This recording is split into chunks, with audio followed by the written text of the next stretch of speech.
Está no ar. Gente que fala. Gente que fala. Tem texto e direção geral do jornalista Fausto Camunha. Gente que fala. Reúne de segunda a sexta-feira formadores de opinião para discutir as principais notícias do dia. Gente que fala. Tem o selo de qualidade APCOM. Boa tarde, o programa Gente que Fala está começando ao vivo pela UTV, a TV da internet e também pelas redes sociais, nosso perfil no Instagram, no Facebook, o nosso canal no YouTube, tudo no ar, tudo ligadinho, tudo à sua disposição, para você acompanhar essa nossa jornada de hoje, terça-feira, até a 13h. A gente quer você por aí curtindo, comentando, compartilhando a nossa transmissão. Interaja também com os convidados, fazendo perguntas pelo WhatsApp. O número é o 973350038, 973350038. 12:01 agora, eu sou Mauro Friesman. Vamos conhecer então os nossos convidados de hoje, que vão tratar dos temas por aqui propostos no programa Gente que Fala. Roberto Alves dos Santos, coronel PM, advogado, psicólogo. Tudo bem, coronel Roberto Alves? Bem-vindo, boa tarde. Muito boa tarde, Mauro, aos nossos web espectadores, aos ouvintes. Sempre um prazer estar com vocês. Um abraço para todos os participantes da mesa aí. Vai ser, com certeza, mais um programa sensacional. Obrigado, coronel, pela presença e sempre colaborando com a gente por aqui. Também nessa nossa bancada, a Blenda Costa Alves, ela é gestora do Instituto MRV. Blenda, boa tarde, você está bem? Boa tarde, Mauro, tudo bem? Boa tarde a todos. Vai ser um prazer passar essa 1 hora juntos. Muito obrigado. Também com a gente, Wilson Pedroso, gestor público, consultor eleitoral. Wilson, como está? Boa tarde. Mauro, boa tarde. Muito obrigado pela oportunidade. Deixar um beijo, um abraço para o Fausto Camunha, para a Zenilda, que me acompanham ao longo desses 30 anos de vida pública, são grandes amigos e sempre me dão a oportunidade de falar com os ouvintes e os amigos do Gente que Fala. Obrigado pela presença, sempre com a gente aqui também. Eu apresento também aqui na nossa bancada a Bezinha Soares, educadora, consultora em políticas públicas, mestra em direitos humanos. Tudo bem, Bezinha? Boa tarde, obrigado pela presença mais uma vez com a gente. Olá, boa tarde, Mauro, boa tarde a todos os debatedores que estão aqui hoje à tarde. Um prazer estar aqui com vocês novamente. Bezinha, vou te pedir uma gentileza, já que você está no smartphone, coloque ele na posição horizontal para ficar no padrão da imagem dos demais. Isso, legal, muito obrigado. 12:03, gente, vamos ao primeiro assunto desta tarde do programa Gente que Fala. No programa Gente que Fala, olha, 4 linhas do metrô e 5 da CPTM estão paralisadas. É a greve dos trabalhadores do transporte sobre trilhos, que afeta toda a cidade e parte da região metropolitana. O objetivo do movimento, organizado em conjunto com os servidores da Sabesp, é protestar contra o plano de privatização das empresas pelo governo do Estado. A categoria alega que o serviço irá piorar e usa como exemplo as linhas do metrô e da CPTM, que foram privatizadas e que viraram alvo de investigação do Ministério Público por excesso de falhas e também de acidentes. Wilson Pedroso, eu começo com você a respeito desse tema, seu entendimento, sua percepção a respeito dos efeitos dessa paralisação, para quem depende do transporte sobre trilhos por aqui, e das motivações também. Vamos começar pelas motivações. Motivação política, sindicatos ligados a partidos de esquerda. Impressionante que é só chegar perto das eleições, eles começam a se movimentar e prejudicar a população. Porque falar que as linhas de metrô privatizadas, que a linha 6 privatizada, é uma linha ruim, não é verdade. Tanto é que ela está funcionando hoje. Nós tivemos a privatização na CPTM da linha 9, essa realmente, inicialmente, teve problemas que agora já foram solucionados. O setor privado cuida melhor da coisa pública via transporte do que o próprio governo. A máquina pública fica inchada, fica velha. O privado cuida muito melhor, tem melhor preço, tem mais agilidade. E essa é uma tendência no mundo de privatização. Por isso é muito ruim, porque atinge a população mais carente, que necessita do serviço. Está de parabéns o prefeito Ricardo Nunes, o governador Tarcísio de Freitas, que colocaram à disposição um maior número de ônibus para diminuir esse desgaste que atinge a população mais carente, que tem que vir ao centro trabalhar ou que precise trabalhar nas regiões metropolitanas. Mas, infelizmente, é isso, é motivação política de partidos de esquerda. Virginia Soares, sua percepção sobre esse movimento de hoje, que paralisa o metrô, paralisa o trem, também envolve aí os servidores da Sabesp, a Companhia de Saneamento Básico de São Paulo. Bom, eu acredito na legitimidade das paralisações, né? A paralisação é a forma como o trabalhador tem de se fazer ouvir, de se fazer escutar. Discordo que seja uma coisa articulada pelos partidos de esquerda. Eu acho que é legítima a preocupação dos trabalhadores com o processo de privatização. A gente tem, a CPTM tem seus problemas, tem questões de gestão, né, que exigem uma melhor governança, exigem talvez uma maior força de um conselho gestor que possa apontar os problemas da empresa, mas que não necessariamente tenha que passar por um processo de privatização. Eu acho que os serviços públicos, né, quando eles são exercidos pelo poder estatal, eles precisam de uma boa governança. Então, se a gente tem um problema de governança, a gente pode corrigir esse problema com melhor governança. Não acho que a privatização seja o caminho. E quando as pessoas querem colocar esse debate nas mãos dos partidos políticos, eles estão tirando total autonomia dos trabalhadores, né? Como se os trabalhadores fossem manipuláveis pelos partidos, e eu acho que isso é um terreno muito perigoso. A gente não pode tirar a legitimidade de uma mobilização popular e colocar nas costas dos partidos políticos. E, de toda forma, partido político tem legitimidade também para se posicionar, mas eu acho que não é o caso. Eu acho que colocar a partidarização, uma polarização de esquerda contra direita num processo, que é um processo muito sério de privatização de uma empresa, eu acho que a gente deixar o debate raso. Eu continuo vendo que a forma como tanto os trabalhadores da CPTM, Metrô e Sabesp se articularam foi uma forma de chamar a atenção. É uma forma de exercício de poder político, o poder da mobilização, que está totalmente assegurado pela Constituição Federal. Então, é a primeira participação com essa colocação. Ouviu o Coronel Roberto Alves. Coronel, de que forma essa movimentação de hoje impacta os planos do governo do governo de São Paulo em relação à ideia de privatização das empresas? Em absolutamente nada. Primeiro que na realidade, eu tenho que discordar dessa questão que os trabalhadores não são os trabalhadores como os usuários do sistema que estão fazendo nenhum questionamento. O sistema sempre encontrou dificuldades. Nós falamos da movimentação, transporte de milhões de pessoas diariamente, sempre vai ter algum senão. Agora, o pior gestor que tem é o gestor público. Primeiro que ele tem constantemente mudanças político-administrativas, né? Quem é o gestor público, né? Toda hora está mudando. Então, não visa lucro, só visa despesa. Nenhum gestor público vai conseguir trazer uma demanda de capacitação na sua gestão, porque ele não visa lucro. Agora, a iniciativa privada sempre busca o melhor serviço, a melhor qualidade, até porque ele está sob supervisão do poder público. Não é que ele faz o que ele quer, do jeito que ele quer, mas a iniciativa privada busca a melhoria do processo, seja ele da prestação de serviço como da carestia desse serviço. De qualquer forma, sempre tem o cunho político, porque o momento é inapropriado.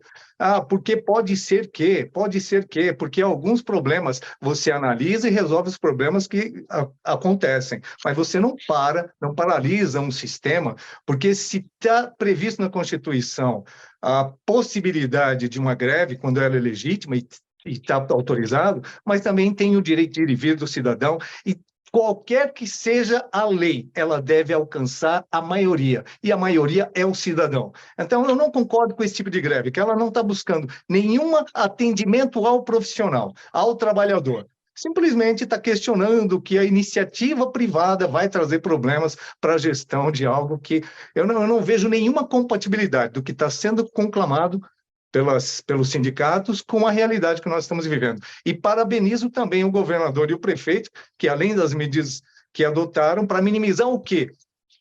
As consequências, os conflitos para o usuário do sistema, o que precisa do sistema, que não pode ter interrupção nesse fornecimento. Blenda Alves, Mauro, sobre esse tema. Já, Wilson, só para ouvir a Blenda. É um tema extremamente polêmico, né, gente? Privatizações, elas são bem-vindas em alguns momentos e em outras não. Deve ser muito bem avaliado. A minha maior preocupação, não estou em São Paulo, estou em Belo Horizonte. Há pouco passamos por uma privatização do nosso metrô e o maior impacto foram semanas dos usuários sem conseguir ir e vir no seu dia a dia, impactando o horário de trabalho, impactando levar menino na escola. Então, a maior preocupação está na Constituição poder fazer a greve, ok, mas e o usuário? Como é que fica? Então, acho que tem que ser sempre pensado no usuário no final. Cada um aí está no seu direito de fazer, mas o usuário é que mais sofre nesses processos. Wilson, para a gente concluir esse tópico. não, só discordância não dá o direito à paralisação. Discordância não dá direito a prejudicar as pessoas. Veja a linha amarela, que foi privatizada, moderna, confortável, rápida. A privatização não prejudica o usuário, acelera o processo, traz gestão mais eficiente, porque pode trazer gestão externa. Não fica uma gestão que é montada desde 1950, traz gestão externa. Mas volto a dizer, discordância não dá o direito à paralisação. E é só ver a foto da reunião que trouxe a greve e, para mim, apontar quem são os trabalhadores. Quem são os trabalhadores? Aqui não tem discussão rasa. Eu trabalhei há 10 anos no setor de transporte de Estado na MTU. Sei o que estou falando e tenho profundeza sobre o assunto. A paralisação é motivada pelas eleições de 2024. Os sindicatos são de esquerda que têm candidatos no ano que vem. Por isso que eu falo, discordância não dá direito à paralisação e não dá o direito a prejudicar as pessoas que mais necessitam do transporte. 12:00, programa Gente que Fala por aqui, edição de terça-feira pela UTV, a TV da internet, também pelas nossas redes sociais, Instagram, Facebook, nosso canal no YouTube, tudo transmitindo aqui essa nosso debate de hoje do programa Gente que Fala. Eleições 2024, né, pessoal? Olha, candidatos, militantes e eleitores não sabem ao certo ainda, quais serão as regras da eleição municipal do ano que vem, com o primeiro turno marcado para o dia 6 de outubro. A mini-reforma do sistema eleitoral, aprovada pela Câmara dos Deputados, tem futuro incerto no Senado e corre risco de ser engavetada por lá. Para passar a valer já no ano que vem, a mini-reforma eleitoral tem que passar pelos senadores e ser sancionada pelo presidente da República até a próxima sexta-feira, justamente, que é dia 6, ou seja, um ano antes do primeiro turno das eleições municipais do ano que vem.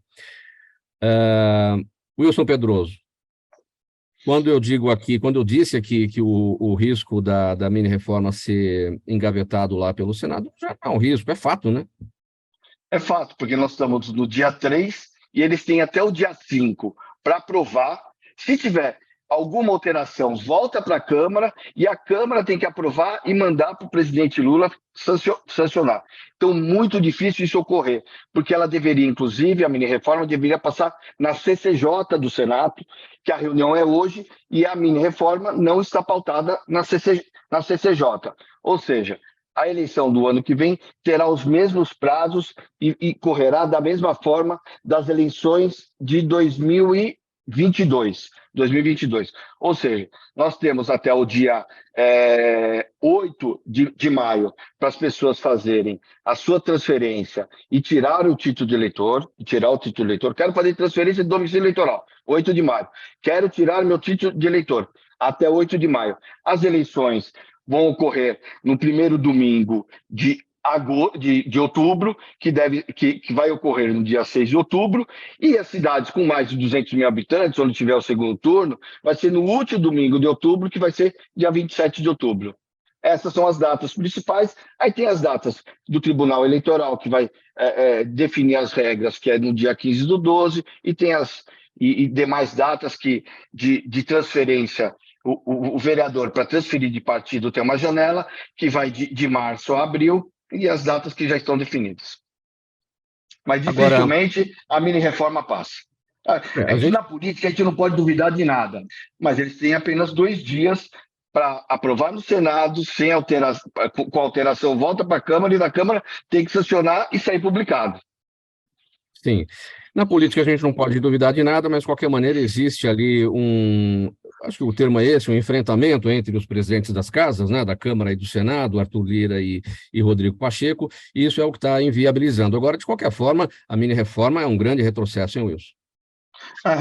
Retrocesso porque tira direitos das mulheres e abre brecha para políticos que já foram condenados. Porque quando é condenado, ele perde o direito político. Hoje, a mini-reforma abria brecha para que, em vez de perder os direitos políticos, ele pagasse multa de R$150 mil.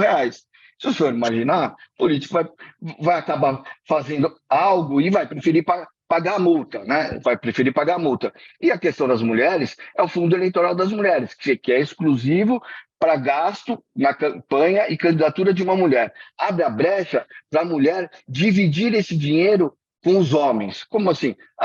Eu vou fazer uma dobradinha, deputado federal um homem e deputada estadual uma mulher. A mulher pode pagar a conta desse material com os homens hoje, coisa que não é permitida. Terezinha Soares, sua percepção sobre esse tema. Eu acho que esse é o ponto mais sensível dessa mini-reforma, quando a gente pensa no retrocesso das cotas femininas, né? Manter a cota só para a federação e tirar a cota para dentro do partido abre espaço aí para, de fato, retroceder em conquistas importantes que as mulheres já tiveram no cenário político. Acho isso muito ruim, né? Inclusive porque a gente está vendo que mulheres na política realmente fazem diferença, né? Levar o olhar das mulheres para a elaboração das políticas públicas, para a votação de leis importantes, é crucial para um país que tem mais da metade da sua população composto por mulheres. E também a gente não pode ter nenhum retrocesso em relação às candidaturas de pessoas negras, né? Porque também é um grupo altamente significativo e representativo em termos numéricos da população. E aí eu vejo essa mini-reforma, além de ser retrocesso, como um mini-golpe contra a possibilidade de equidade nos processos, né? A gente não está falando de cotas de 50%, coisa que muitas vezes a gente defende, a gente está ainda querendo manter os 30%, e que o recurso do fundo eleitoral e para as eleições seja bem repartido e que as mulheres possam usar em prol das suas candidaturas, para que a gente não tenha candidaturas laranjas. A gente tinha um avanço nisso e essa mini-reforma é um grande retrocesso.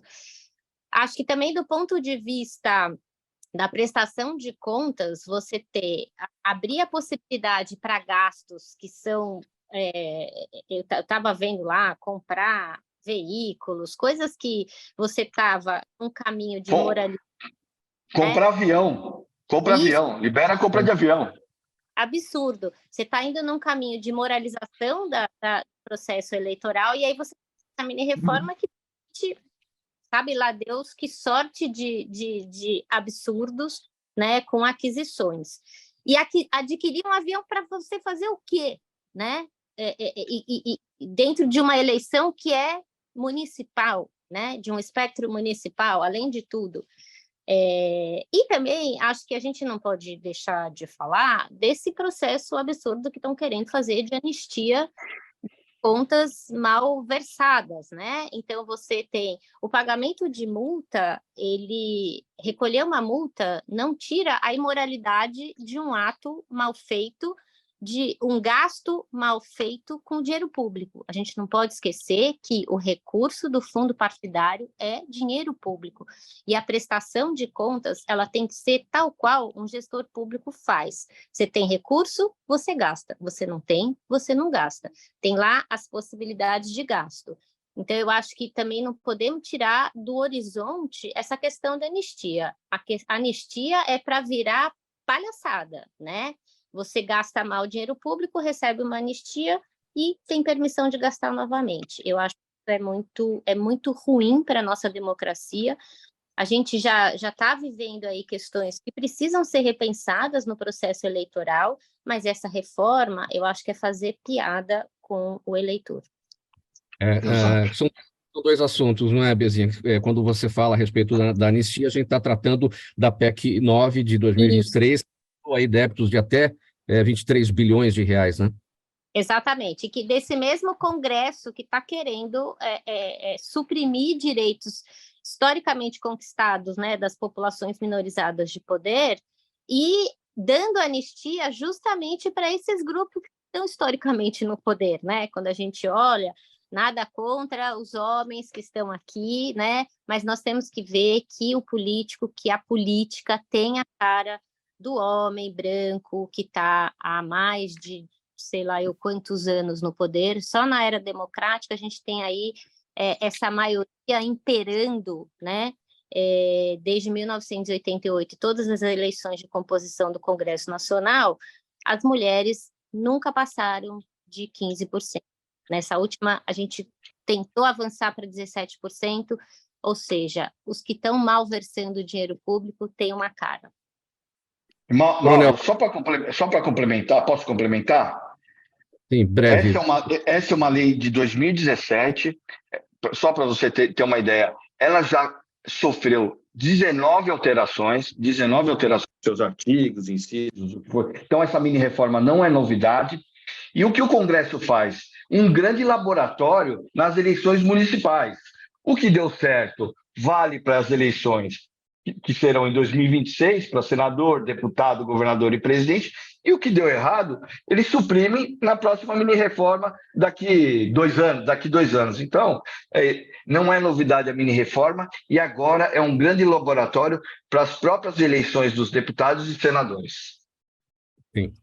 Coronel Roberto Alves, que os candidatos que estarão aí na disputa no ano que vem já comecem, então, a partir do dia 6, a colocar de fato as suas ideias, as suas propostas. É uma eleição municipal, os problemas estão aí nas ruas, é o buraco, é o lixo, enfim, é tudo isso que atrapalha aí o dia a dia de cada um. E então, já que a gente já vai tirar da frente essa questão da mini-reforma, porque não deve acontecer, que os candidatos, então, apontem as soluções que nós estamos precisando, que já estamos cansados há muito tempo esperando. E aí você fala de um cenário que nós já estamos cansados também, né? Muita proposta, mas efetivação das propostas, quando alguns são aquinhoados, né, com a eleição, acaba dando no mesmo, é uma repetição ano a ano do que nós vemos. Questão de zeladoria, nós estamos falando dos municípios, questão da zeladoria é muito importante. O município vive de zeladoria. É o poder executivo fazendo, mas o nosso legislativo não acrescenta nada praticamente. Olha, eu fui do setor, participei do setor público, tanto estadual como municipal, a gente vê a falta de comprometimento do legislativo nesse cenário tão importante da cidade. A cidade precisa girar, precisa rodar, precisa acontecer. E tudo o que acontece em Mazela acaba ficando na conta do executivo. Mas o legislativo tem total poder, conhecimento, porque vive nas regiões, porque compartilha das realidades, são eleitos para representar essas parcelas da população, ou toda a população, né, deveria representar toda a população, e ano a ano a gente vê quais são os grandes feitos das câmaras municipais. Então, infelizmente, se é por falta de competência, se é por falta de vontade, se por outros motivos que a gente não cabe nem aqui colocar, não tem acontecido nada. Então, nada de auspicioso, né? Nenhuma esperança nova. Vai acontecer tudo como vem acontecendo. Felizmente, a mini-reforma Só a propositura dela já é um absurdo da forma com que ela vem. E olha que já sofreram modificações aí durante todo esse processo, né? Desde 2017. Mas, de qualquer forma, passar pela Câmara já é outro absurdo, já mostra qual é o cenário da capacitação legislativa que nós temos. E por questões burocráticas e por questões de inamistosidades aí é que não vai ser aprovado. Só por isso. Né? Porque ela deveria nem ter sido colocado em votação, porque ela realmente ela não acrescenta o processo e ela prejudica o processo, com todas essas aberrações que foram colocadas pelos companheiros aí de forma brilhante. É isso. Lenda, vamos falar do trabalho em si, que é o que precisa ser feito nos municípios. Vamos falar da zeladoria, o coronel Roberto Alves tocou nesse tema. Os nossos problemas aqui paulistanos certamente não são diferentes dos problemas de vocês aí de BH, né? Não, não mesmo, e muito me preocupa, concordo muito com o coronel, esse segundo plano que ficam as eleições municipais, né? Ela não tem tanta representatividade como as demais e deveria mudar, esse cenário tem que mudar. Tudo se começa pelos municípios, as grandes transformações estão nas cidades e as pessoas que compõem essa população, né? Eu acredito que deve haver, sim, reformas, essa especificamente é um retrocesso em representatividade, como colocado pela Bezinha, disparado essa representatividade, só desce, tem muitos pontos sensíveis. O que não pode ter é pressão para realizar em 3 dias, mas como também posto, política é política, né? E nada impede de acontecer. Pode ter alguma varinha mágica nesses próximos 3 dias e aparecer alguma coisa aprovada aí. Espero que não. Espero que sejam feito com cautela, seja feito pensando na população, que é a que precisa do nosso Congresso, né? 12h26, pessoal. Este é o programa Gente que Fala, no ar pela Altvia TV da internet e também pelas redes sociais, Instagram, Facebook, nosso canal no YouTube. Os assuntos que interessam a toda a população passam por aqui todos os dias e os nossos entrevistados, os nossos convidados, ajudando aí na formação de opinião em cada um desses assuntos. Olha, a moradia digna é inacessível. A moradia digna é inacessível para boa parte dos brasileiros, apesar de ser um direito constitucional. E o que já era um problema grave antes da pandemia piorou, claro, muito depois. Hoje, o déficit habitacional do país chega a quase 10 milhões de moradias. Além disso, obras inacabadas e projetos que nem ao menos saíram do papel significam enormes gastos de dinheiro público, além de não resolverem a situação. Bezinha Soares, um assunto também para os candidatos se debruçarem nas eleições municipais do ano que vem, certo? Certo, Mauro. Eu acho que a questão da moradia ela tem que perpassar os entes federados, né? Acho que não é uma questão um problema apenas municipal, mas o munícipe mora no município, né? Então o déficit ele acaba gerando problemas dentro do município. Eu queria trazer também mais um ponto, além da questão do déficit habitacional, que a desigualdade social ela só acirra, né? Então a gente vê grandes empreendimentos imobiliários de alto padrão que não param de existir numa cidade como São Paulo. A gente tem um grande número de pessoas que moram em situação de rua e a gente tem pessoas que vivem em subhabitações, né? Que a gente não pode nem chamar de habitação, de tão indigna que é. E eu acho que um programa que possa resolver essa questão, ele tem que passar por vários pontos, né? E um deles, eu trabalhei na Secretaria da Justiça e Defesa da Cidadania do Governo do Estado, e a gente tinha muitas parcerias com a CDHU, e tinha projetos, tem projetos, né, de construção de habitação popular, e aí o que acontece? O cidadão que está vivendo numa situação de uma subhabitação, para ele passar a morar numa casa que tem que pagar prestação, ele precisa ter garantia de emprego, ele precisa ter garantia de uma educação financeira, porque senão ele não consegue arcar com as parcelas, né, de um programa. Agora eu fiquei feliz de saber o perdão das dívidas, né, do Minha Casa Minha Vida, que eu acho que são programas importantes, porque é muito difícil você esperar que uma pessoa que está vivendo numa subhabitação ou em condição de rua, que ela tenha condições de pagar habitação, numa habitação. Então, eu acho que o problema é muito mais profundo e ele precisa que os federados resolvam isso de forma participativa e ouvindo a sociedade civil para buscar soluções para evitar que um cidadão que foi morar num conjunto perca o conjunto porque não consegue mais pagar as prestações. Então, eu acho que a gente ainda não encontrou um caminho para resolver esse problema. Ô, Mauro, deixa eu só avisar uma coisa rapidamente. Eu avisei a programa que eu vou agora fazer um deslocamento, então eu vou ficar 2 minutos fora do ar e já volto aqui com vocês, tá? Tá bom. Você concluiu, então, essa avaliação. Eu vou ouvir aqui, então, o Wilson a respeito desse tema. Vamos lá, Wilson. O tema habitação está longe de ser um tema que tenha sido solucionado ao longo desse período das gestões. A política habitacional não pode ser só do Estado e do município, tem que ser também da federação, tem que ser do governo federal. Para você ter uma ideia, aqui em São Paulo, de 2018 a 2023, já foram entregues 20 mil novas habitações e está em produção quase 49 mil novas unidades.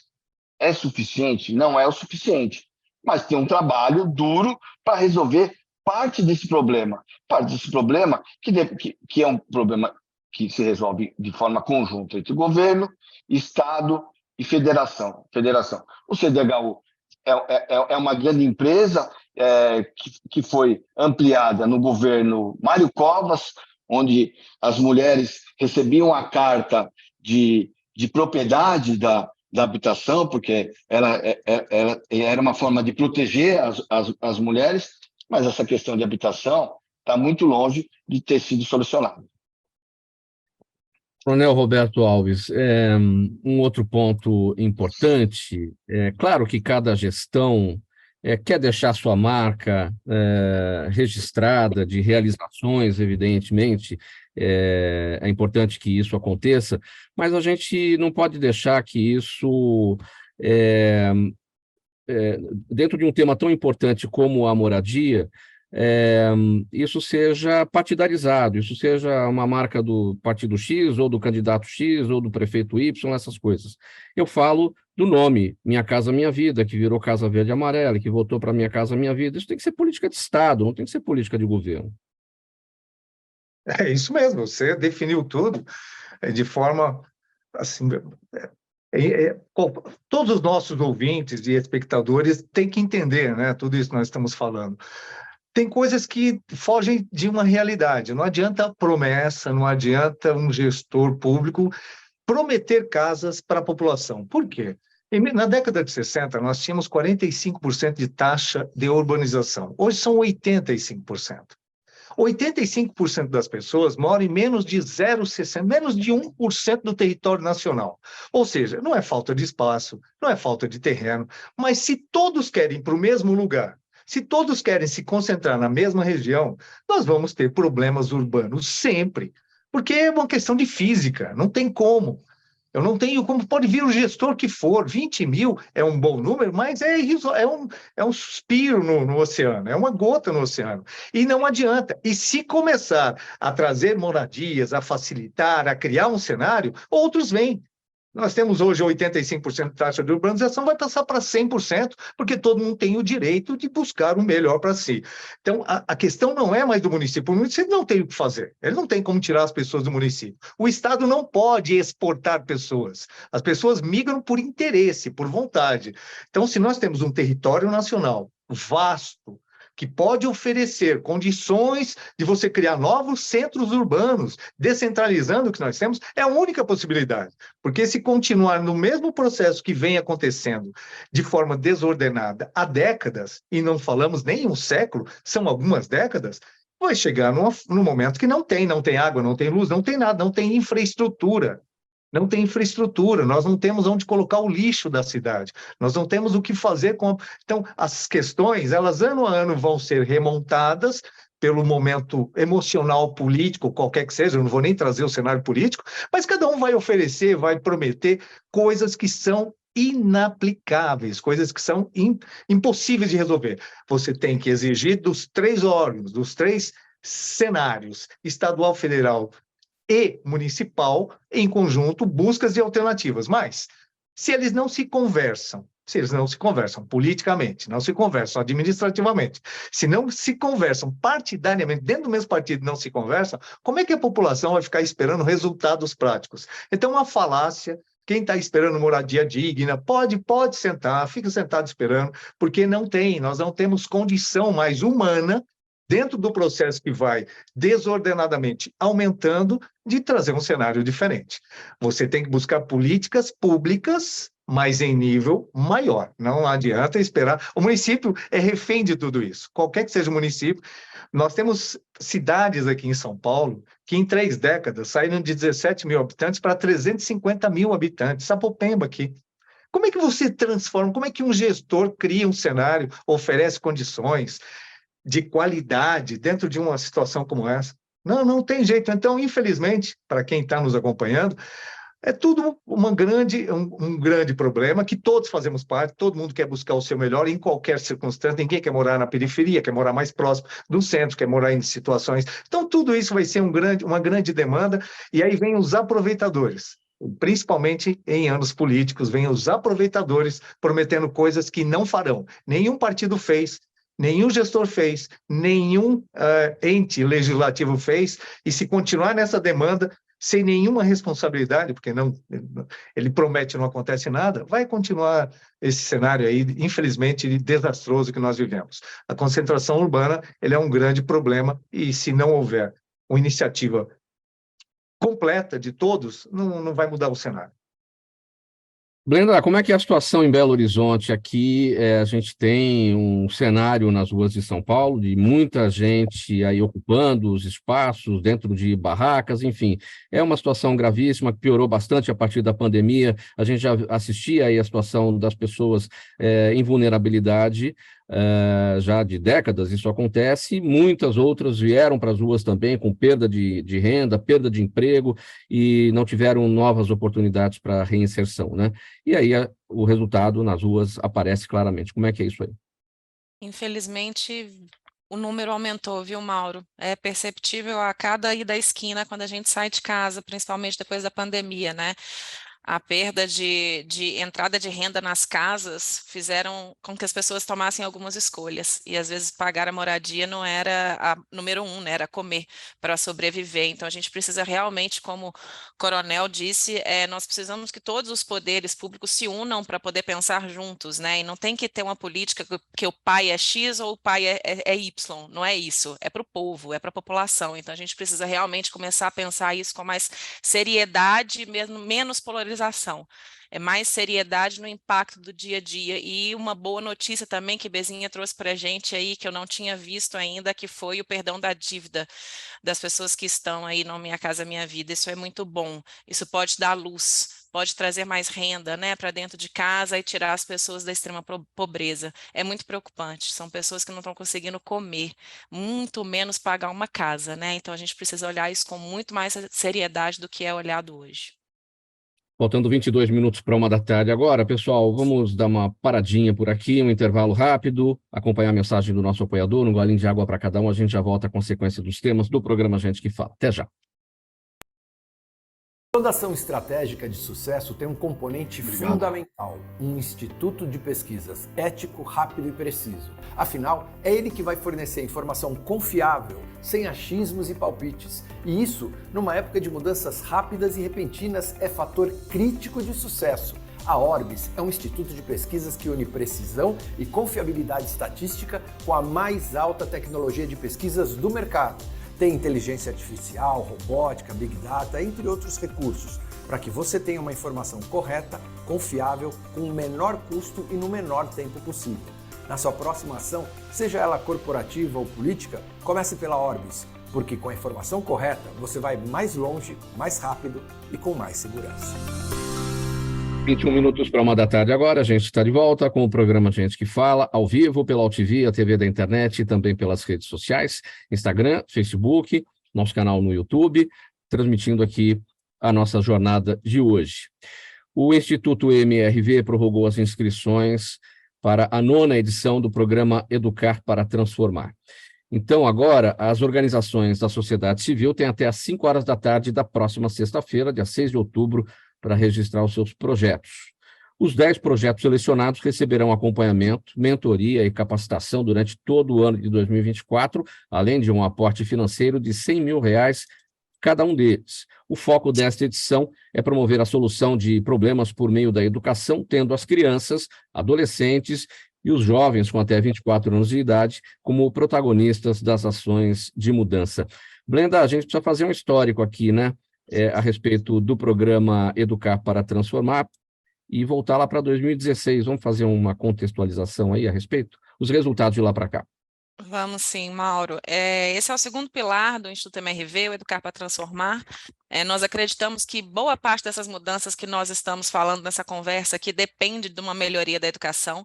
Ela é o pilar de toda uma sociedade. Então, desde 2016, o Educar vem buscando projetos que trabalham em suas comunidades para melhoria por meio de educação. Essa edição especificamente, nós estamos buscando projetos que pensam em solucionar problemáticas locais. Desde o seu nascimento, mais de 850 mil pessoas já foram impactadas por esses projetos apoiados pelo Instituto MRV. São mais de 42 milhões de investimento do Instituto MRV ao longo dessa história. No Educar, especificamente, 5 milhões de investimento em 9 edições. Cada edição tem uma característica diferente, já foram 51 projetos aprovados até agora e apoiados, que a gente tem muito orgulho de contar, mais de 78 mil pessoas impactadas pelo Educar para Transformar, e essa edição foi prorrogada a pedido, muitos e-mails chegando para a turma fazer projetos que valham a pena para a sociedade, porque o mais importante do nosso programa é que os projetos são avaliados por nós, há um período longo de avaliação interna, entretanto, só apoiamos os projetos aprovados pela população, ou seja, os finalistas, os 10 finalistas que ficarão conosco terão que ser considerados pela sociedade, por votação popular, que para a gente, nós não vamos aprovar nada que a sociedade não queira. Então, o mais importante para a gente é todo esse envolvimento. Por isso, prorrogamos a pedidos da turma. Como é que funciona essa avaliação popular para a escolha dos projetos? Isso a cada edição se modifica ou tem um padrão? Mauro, desde 2016 trabalhamos com a votação popular, tá? Sempre buscamos os projetos que trabalham com educação. As temáticas é que mudam ao longo das edições, mas a forma de avaliação dos projetos é a mesma desde 2016. Contamos com uma comissão multidisciplinar formada internamente dentro da empresa, depois tem uma análise técnica do meu time, em seguida temos entrevistas com esses proponentes e os melhores avaliados seguem para a votação popular. Então, a votação popular está presente desde sempre e vamos continuar mantendo. Para a gente é muito importante ter o apoio da população que vai receber aquele projeto.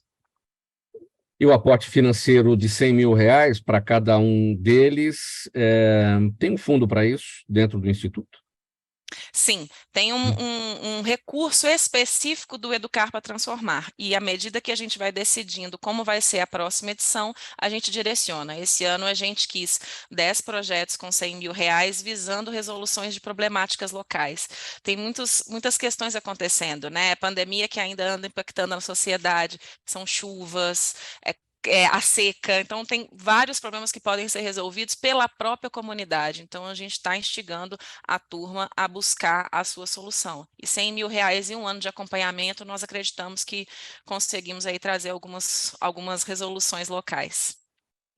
A cada edição, Blenda, os olhares, as percepções, né, dos autores, dos criadores desses projetos, vocês observam assim, são olhares previsíveis ou eles trazem surpresas, eles surpreendem naquilo que vocês estão esperando? Mauro, surpreendem. À medida que a gente vai conhecendo mais propostas, eles vão surpreendendo a gente. Acredito que tirar um pouquinho do viés assistencialista é difícil, é necessário esse olhar, mas ele precisa mudar. Então, quando a gente propõe que esses projetos vencedores vão ser trabalhados em gestão, orientados a buscar produtos e serviços para geração própria, quando eles fazem as propostas, eles acabam nos surpreendendo, porque eles entendem que o terceiro setor ele até começa com amor, mas ele não pode permanecer nele. A gente precisa profissionalizar essa turma. Então, a cada edital que a gente passa, a gente tem sido surpreendido com as propostas cada vez mais maduras e mais intensificadas em relação a se enxergar com a necessidade de uma gestão qualificada do terceiro setor. Quando você fala do assistencialismo, é a gente pensar a porta de saída disso tudo, não só a porta de entrada. Exatamente, Mauro. É muito importante. O Brasil ele é conhecido como uma população totalmente solidária. E sim, em emergências, urgências, em catástrofes, somos e é inquestionável. Mas a gente precisa olhar para o amanhã. Quem passa fome hoje vai continuar passando fome amanhã. Então a gente precisa fazer a saída dessas pessoas. Não podemos ficar sempre na passação de pires, né? A gente precisa fazer as transformações acontecerem e os legados serem construídos. E nada melhor do que envolver os realizadores do futuro que nós chamamos aqui as crianças e os jovens. Bom, eu destaquei aqui, Blenda, então até sexta-feira, 5 da tarde, dia 6 de outubro, para o registro dos projetos. Quanto tempo demora todo esse trabalho de avaliação depois da escolha dos 10 projetos vencedores? Ficaremos nessa fase até 14 de novembro. Porque são muitas propostas, cada projeto é lido pelo menos por 3 pessoas, tem a fase de entrevistas para sanar dúvidas, tem análise de compliance, e aí, em seguida, encaminhamos para a votação popular a partir do dia 20 de novembro até o dia 5 de dezembro. Então, saberemos os vencedores dia no final do 6 de dezembro. Ano, dia 6 de dezembro. Isso, Mauro. Então, só para repetir aqui, vamos dar o serviço, as inscrições para a 9ª edição do programa Educar para Transformar, do Instituto MRV, prorrogadas para sexta-feira, dia 6, até às 5 horas da tarde. As organizações da sociedade civil podem apresentar os seus projetos. 12h46, vamos para o próximo assunto por aqui. O ministro da Justiça e Segurança Pública, Flávio Dino, assinou ontem portaria que cria o Programa de Enfrentamento às Organizações Criminosas. A iniciativa prevê investimento de R$900 milhões até 2026 em 5 eixos. Primeiro, integração institucional e informacional. Depois, eficiência das polícias. Terceiro, portos, aeroportos, fronteiras e divisas. Em seguida, a eficiência da justiça criminal. E, por último, a cooperação entre União, Estados e municípios com órgãos estrangeiros. Nas últimas semanas, a crise na segurança pública da Bahia e do Rio de Janeiro elevaram a pressão sobre o governo aí neste assunto, segurança pública. Como é que você observa, Coronel Roberto Alves, a partir de agora, esse plano lançado aí pelo governo federal em relação a essa problemática da segurança pública? Bom, primeiro, Mauro, quando eu vi, eu comecei a dar risada, porque não tem nada de novo, essa integração, nada de novo. O orçamento do Brasil para a segurança pública, só o ano passado foi de 160 bilhões para a segurança pública. Só o estado de São Paulo, o orçamento desse ano é de 23,5 bilhões. Então, quando se fala em 900 milhões em 3 anos, para todos esses cenários, é como se você estivesse fazendo cócega em quem está morrendo de dar risada, porque não tem nada diferente. Outra coisa, não tem um fato específico, você precisa pontuar em cada área dessa, portos e aeroportos, o que vai ser feito em portos e aeroportos? Com a integração, hoje já tem integração, Polícia Militar, Polícia Civil, Polícia Federal, Receita Federal, o que precisa? Na realidade, as organizações criminosas estão nadando de braçada porque são reconhecidas, o próprio governo fala em mais de 60, se reconhece porque ela existe. Ela tem a lavagem de dinheiro, está aí consagrada. Qualquer bairro de qualquer cidade brasileira que você chegar, para qualquer trabalhador e perguntar onde é que o pessoal comercializa droga, onde é que tem lavagem de dinheiro, o pessoal comenta. Então, não é falta de informação, muito pelo contrário, e já existe integração com outros países. Então, de tudo isso que foi apresentado, eu não vi nada de novidade em relação aos grandes eventos envolvidos. E o valor, ele é risível. 300 milhões por ano para todas essas demandas, dentro da realidade que nós temos na segurança pública. Imagina, só o Estado de São Paulo são 23,5 bilhões de investimento para 2023. Então, o que é 900 milhões para todo o Brasil? Só hoje nós temos a situação do Rio de Janeiro, que vem sendo E do próprio Nordeste. A Bahia hoje, infelizmente, já foi Pernambuco, já foi Fortaleza, hoje é a Bahia. Dos 50 cidades mais violentas do mundo, 5 estão na Bahia. Das 10 cidades mais violentas do Brasil, 5 estão na Bahia. Então, você tem que fazer um foco para a Bahia para entender o que está acontecendo. O crime organizado assumiu de vez, essas violências, essas mortes são entre conflitos rivais, são entre organizações criminosas. Aí, quando a polícia entra, tem letalidade da polícia, vem com viés de letalidade da polícia. Imagine num cenário de grande violência, de domínio territorial, quando a polícia vai entrar, vai ter conflito, vai ter confronto que o crime não vai deixar. Então, nós temos crimes organizados dominando o estado de São Paulo, dominando o estado do Rio de Janeiro, dominando o Brasil inteiro. Você tem que mexer no dinheiro. Para mexer no dinheiro, tem que acabar com essa lavagem de dinheiro. E eu digo para você, tem informação. Eu sou da segurança pública, todo mundo tem informação. Todo mundo sabe onde está, quem é, o que está fazendo. O pessoal dá entrevista na televisão. As lideranças têm que ser isoladas. Todo mundo sabe quem são as lideranças. A parte delas são soltas. Como é que você solta uma liderança? Então, tudo isso, para mim, é um cenário, assim, é uma cortininha de fumaça. Tem que fazer alguma coisa, já que está acontecendo essa catástrofe na Bahia, no Rio de Janeiro, vamos fazer alguma coisa. Mas, Mauro, sinceramente, esse tipo, só o valor ele já mostra que não tem nada de muito sério nisso que está sendo apresentado. Wilson, onde é que está a ineficiência em relação à segurança pública? Bom, a ineficiência está sendo eles saírem depois de tudo que está acontecendo, depois do que nós tivemos no Guarujá, depois de tudo que está acontecendo na Bahia. E o que me causa espanto é que muitas vezes o governo federal protege o criminoso e trata o policial como bandido. Em vez de defender o policial que sai todos os dias na rua para nos defender, eles passam a mão nas pessoas que eles dizem ser de bem. Ninguém com um fusível na mão, pode perguntar para o doutor Roberto, ninguém com fusível na mão está ali para fazer carinho em alguém. É um bandido. Se a polícia não se defende, o bandido vai para cima. Então, nós temos que parar de ser hipócritas, nós temos que defender a polícia. Se está armado, é bandido. Não precisa perguntar RG, nome, CPF, é bandido. E saem atrasado. Aqui em São Paulo, nós tivemos o evento do Guarujá, onde um policial perdeu a vida, onde uma família e uma criança perdeu o pai. E o governo federal não emitiu uma nota. A gente não viu o governo federal em nenhum momento vir conversar ou telefonar ou perguntar para aquela família que perdeu o pai, ou que perdeu a pessoa que sustentava a família, perguntando se precisava de uma cesta básica, o mínimo de uma cesta básica. Não teve nenhum tipo de carinho. A hora que a polícia foi para cima dos bandidos, o governo federal emitiu uma nota. Olha, veja bem, olha, não é bem assim. E outra, esse valor que eles estão investindo não dá para nada em segurança pública, você não compra novos armamentos, você não tem uma estratégia de ação, porque o policiamento é uma estratégia de guerra, uma estratégia de ação, não é só por dinheiro, você tem que ter um plano de ação, e eu não vejo isso no governo federal.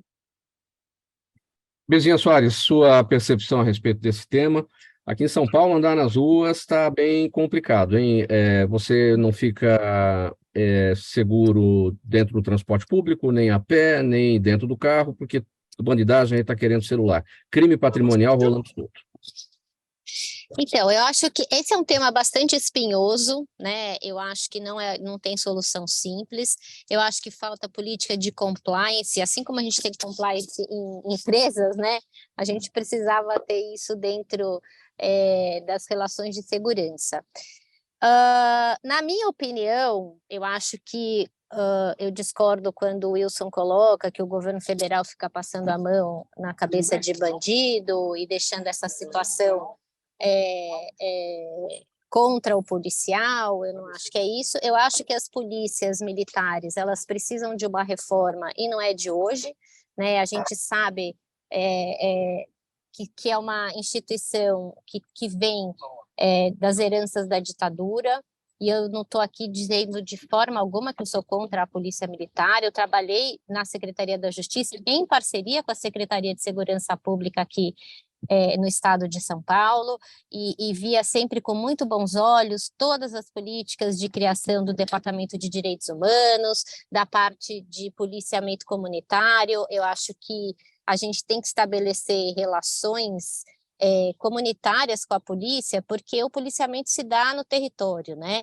E o problema é que muitas abordagens acabam sendo feitas de maneira irregular. A gente tem um comportamento, muitas vezes, de um racismo institucional que acaba penalizando jovens, negros e periféricos, e isso não se trata de crime organizado.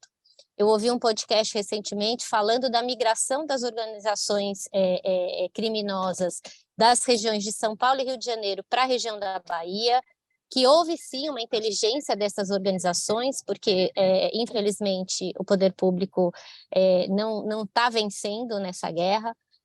Então, eu acho que é um assunto bastante delicado, mas eu insisto que a gente precisa ter uma reforma nas nossas organizações policiais. 5 minutos para Mauro, uma da posso tarde. complementar Mauro, posso complementar só em cima da sua fala, do sentimento das pessoas não poderem ter o celular na rua, ter o celular roubado?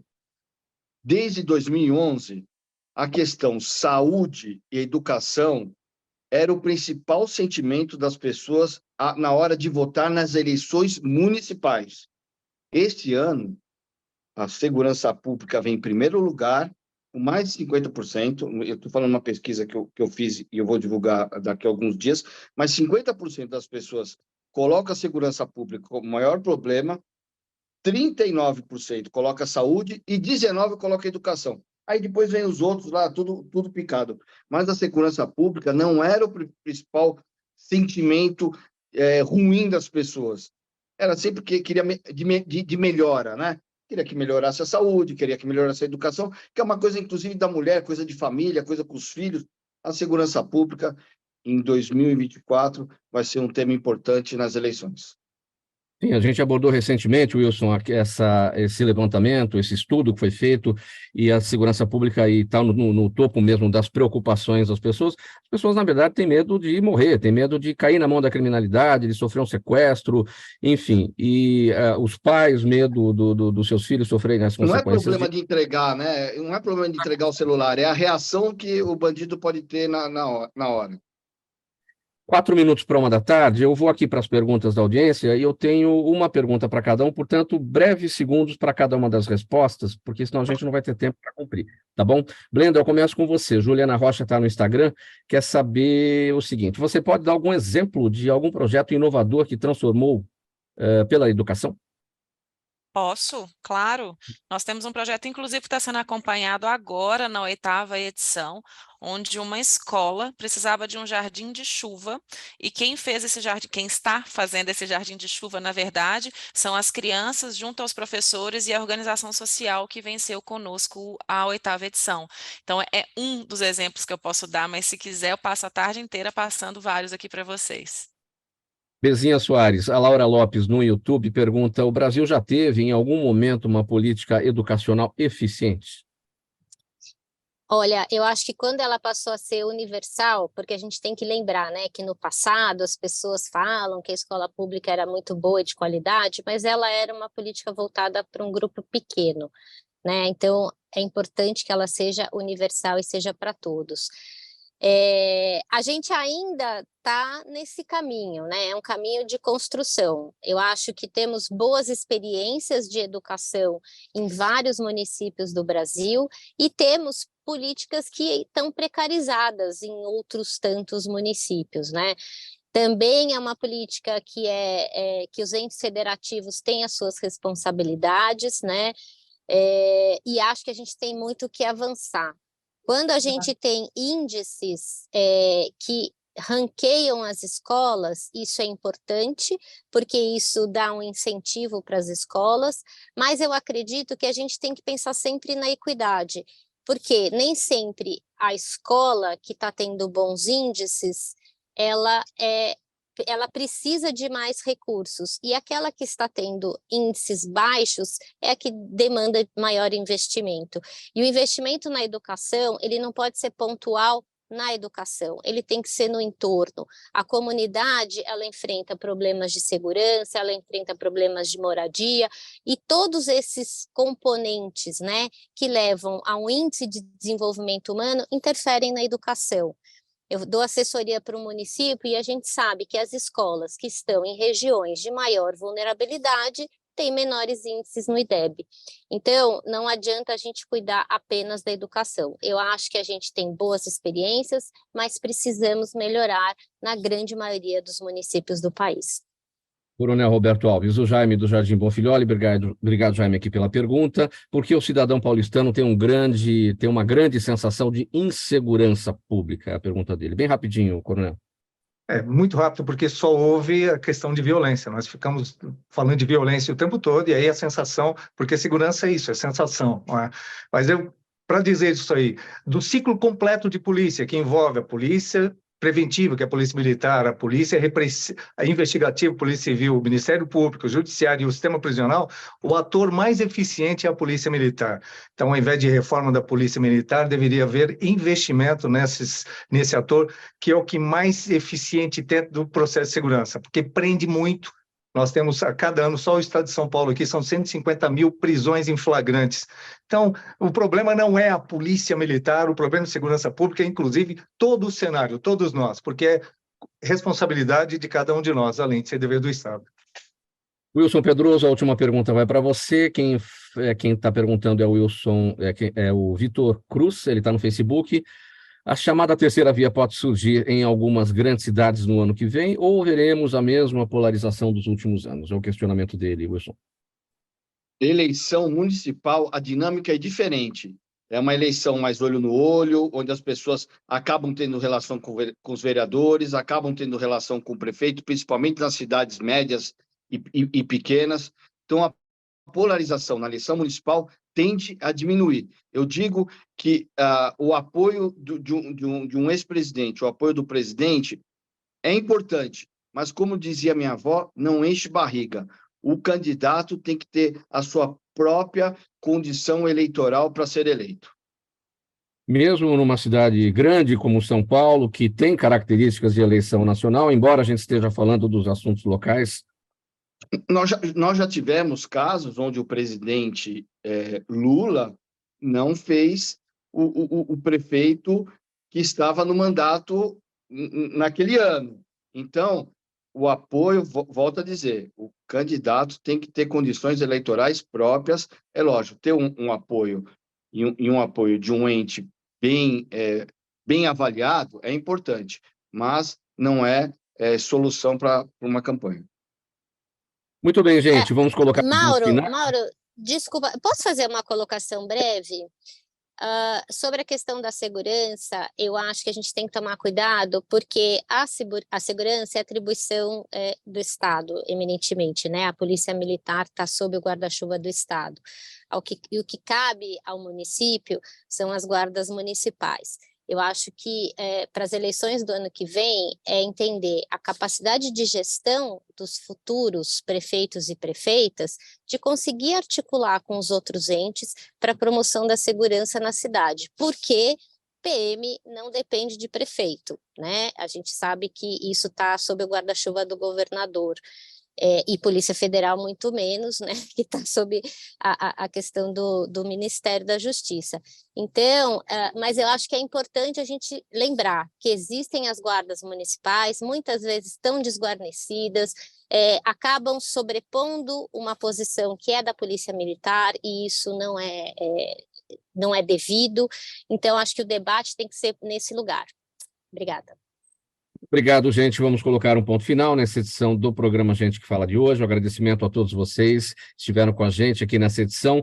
O Coronel PM Roberto Alves dos Santos, também advogado, psicólogo, a Blenda Costa Alves, gestora do Instituto MRV, Wilson Pedroso, gestor público e consultor eleitoral, e Bezinha Soares, educadora, consultora em políticas públicas e mestra em direitos humanos. O programa Gente que Fala por aqui, sempre realização da ABCOM, apresentação minha, Mauro Friesman, pauta e redação Pedro Schiavon, Zenilda Salvato, nossa diretora de produção, jornalista Fausto Camunha, nosso diretor-geral, e você aí do outro lado, a razão sempre da nossa presença aqui todos os dias. A gente volta amanhã a partir do meio-dia pela UTV, a TV da internet, pelas redes sociais. Uma boa tarde para todo mundo e até lá. Tchau, tchau.